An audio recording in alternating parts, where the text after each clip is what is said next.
Hola Besti, selamat datang di channel YouTube kita. Circle Gibah. Oke, malam ini kita akan bahas apa nih Kak? Kali ini berdasarkan kisah nyata deh. Wah, kisah nyata. Kisah nyata apaan tuh Kak? Karma perselingkuhan. Waduh, bahaya nih. Karma perselingkuhan emang ada ya Kak? Kalau berdasarkan kisah nyata ini sesuai pengalaman sih, tapi kita nggak sebut ini ya namanya ya, karena emang harus nggak bisa dinotis. Oke, ya sebut saja Jadi si A gitu ya. Iya, jadi ada seseorang yang aku kenal. Heeh. Dia itu tiba-tiba aku nggak tahu awal ceritanya tuh gimana.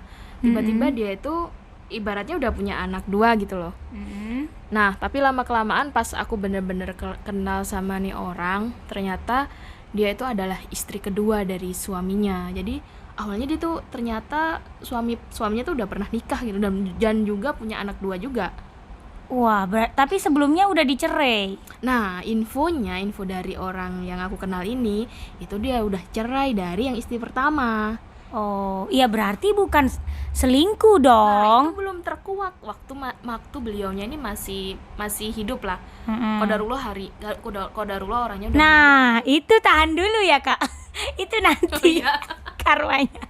Nah, karmanya. perjalanannya gimana dulu nih ceritanya gitu. Awal-awal. Dia ya awal-awal itu orangnya sih baik banget sih menurutku. Jadi orangnya ini yang istrinya ini sosok istrinya tuh baik banget ke setiap orang, menurutku tuh baik. Ke aku juga baik lah. Emang dia punya anak dua, terus setelah itu dia emang bercerita kalau dia adalah istri kedua, tapi dalam kondisi emang udah cerai sama yang istri pertama. Iya, nah berarti kan yang disebut karma perselingkuhan kan berarti harusnya si laki-laki ini masih aktif dong, ibaratnya masih sah menjalin hubungan sama yang pertama lalu direbut gitu kan. Iya, itu kalau karma perselingkuhan yang sebenarnya, tapi ini terkuaknya kan setelah beliaunya sudah nggak ada nih. Oh gitu, jadi baru dikuak. Dan emang beliau tuh sering cerita kalau anak dari istri pertama itu dia juga kayak apa itu ikut merawat gitu loh sampai besar, sampai kemarin di pernikahan anak dari istri pertama itu beliau juga ikut ngurusin. Jadi kan kita seolah-olah yang nggak tahu cerita aslinya nganggapnya ini bener cerita yang dia itu emang nikah setelah cerai. Jadi fine-fine aja gitu kan. Fine-fine aja, oke. Nah terus kabar si istri pertamanya gimana? Nah, itu terkuaknya kan emang setelah akhir-akhir ini. Oke. Kabar yang istri pertama kita kan nggak tahu, ketaunya cuman ya aman gitu aja. Oh gitu, berarti yang tetangganya kakak ini adalah yang kedua. Yang kedua, Yang kedua. orang yang aku kenal sih, bukan Orang- tetangga deket ya, tapi Ah. orang yang aku kenal. Oh gitu, selama ini gimana nih karakter? Baik-baik banget, Baik-baik serius, baik aja banget. ya. Nah, dia sering ngobrol dan baik banget dan emang sering gak cuma baik sebagai teman ngobrol ya, tapi juga sering ngasih makanan Wejangan, gitu. oh kirain wejangan. Oh sering ngasih Sering makanan. ngasih makanan. Pokoknya kan kalau orang sering ngasih Ramah makanan kan gitu udah, ya. udah baik gitu ya, udah Baik, ramah, iya.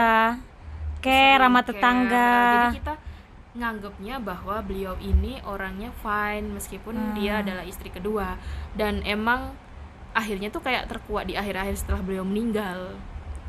Oh gitu ya, jadi nggak kelihatan sama sekali kalau ini sebenarnya ya kalau kita bilang namanya selingkuh itu kan orang ketiganya jahat gitu ya, Iya. karena merebut gitu kan, merebut hak orang. Tapi kalau Tapi menurut nggak aku kelihatan. itu kayak apa ya, kayak emang kalau selingkuh kan bukan salah dari si cewek doang kan. Iya betul, setuju. Dua-duanya mau sama mau sih.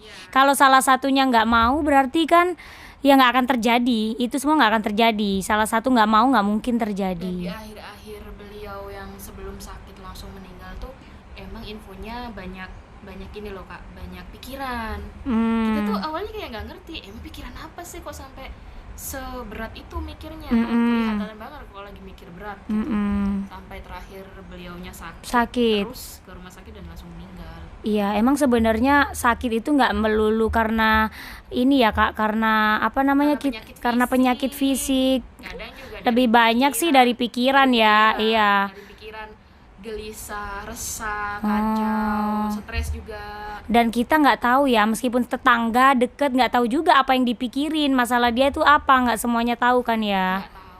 Jadi pas beliau udah meninggal, sudah banyak rumor nyebar di mana-mana bahwa yang meninggal ini tuh ngerebut dari yang istri pertama. Nah, baru Awalnya itu aku baru juga ketahuan nggak lah ya. nggak ngerti. Bahkan aku nggak support sih ada orang cerita kalau si istri yang kedua ini ngerebut. Aku kayak nggak apa ya, Nggak terima karena baik selama ini, karena dikasih makanan terus Kakak ya. Jadi anggapnya baik. ya, tapi pas ini juga nggak ngerti, namanya juga apa, cerita orang kan, tapi emang kisah nyata. Iya. Setelah dikonfirmasi dari pihak keluarga suami, emang bener beliau ini yang istri kedua itu emang bener ngerebut dari istri pertama, sampai stres juga. Si istri pertamanya. Si istri pertama itu stres banget. Oh, berarti ini cerai karena udah ada kasus selingkuh ya. Akhirnya istri pertama Dia minta cerai. intinya sih bukan perselingkuhan aja ya, kayak ngerebut gitu. Ngerebut, iya. Iya. Istri yang pertama siapa sih yang mau kalau udah direbut, ya udah relakan aja kayak gitu kan. Rata-rata kan selama ini. Ada yang tetap mempertahankan kok Kak. Tapi selama ini kalau yang beredar itu kan kebanyakan istri pertama, ya udah ambil aja lah kayak gitu kan. Iya, Rata-rata. iya sih. Ada Tergantung laki-lakinya milih yang mana akhirnya kan. juga si istri tuh bisa ambil dua pilihan, mau dia meninggalkan atau mempertahankan. Ada loh mempertahankan sampai akhir hayat meskipun dia nggak dapat apa-apa lah ibaratnya, nggak dapat nafkah lahir batin, tuh ada yang mempertahankan sampai akhir hayat. Statusnya tetap jadi istrinya. Status tetap jadi istri. Oh, ya jalur soliha mungkin ya Jalur Kak ya. jalur Mau surga. di poligami yang jalur surga yang tak dirindukan. iya, poligami gitu ya. Oke. Iya itu. Jadi kalau misalnya ini diibaratkan karma, kalau dalam Islam tuh sebenarnya nggak ada sih Kak karma, karena semua yang kita kerjakan tuh udah takdir kan. Jadi ada nanti itu hisab. Oh, Di iya jadi kalau di Islam tuh nggak ada karma baik, karma buruk ya. Nggak ada, semua takdir itu baik dari Allah. Oh, Tapi oke. kan semua ada hisabnya nanti di akhir. Iya, jadi semua perbuatan kita, tingkah laku kita di dunia itu nanti dipertanggungjawabkan di akhirat. Jadi Itulah kalau keadilan Allah di situ ya. ngomong lah kan udah takdir aku ngerebut suami orang, oh nggak gitu juga. Kan ada orang yang terzolimi, ada orang tersakiti, ada anaknya, ada istrinya.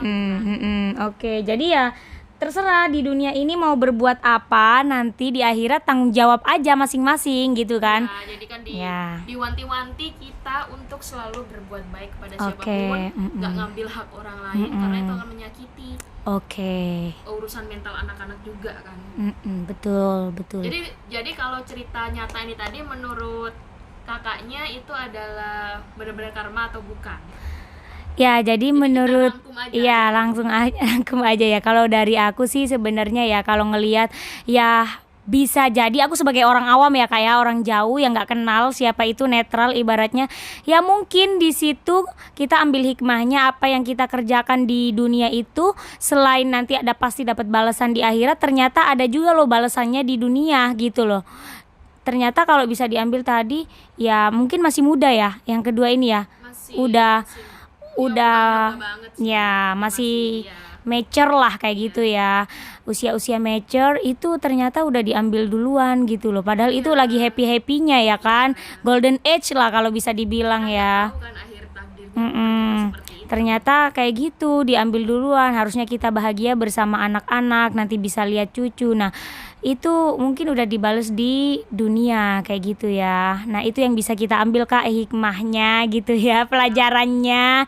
Jadi jangan sampai lah kita merebut hak orang lain gitu ya. Kalau bisa hidup, mungkin masih ada banyak laki-laki yang single ya, kita pilih lah gitu ya. Jangan mau menjadi perebut suami orang gitu. Jangan terus mengandalkan nafsu gitu kan. Kita masih ada akal yang bisa kita kontrol. Benar. Masih ada kok laki-laki yang jauh lebih baik. masih banyak bahkan. Masih banyak yang jauh lebih baik, yang masih single, yang soleh itu masih banyak kayak gitu. Tinggal kitanya mau apa enggak kayak gitu kan. Oke, jadi itu aja ya Kak ya. Untuk malam ini curhat-curhatannya, semoga buat teman-teman yang belum ketemu jodoh segera dipertemukan jodohnya ya dengan laki-laki yang soleh, yang baik dan dijauhkan dari diri kita ini menjadi orang ketiga. Selamat malam, jangan lupa like, comment, and share ya.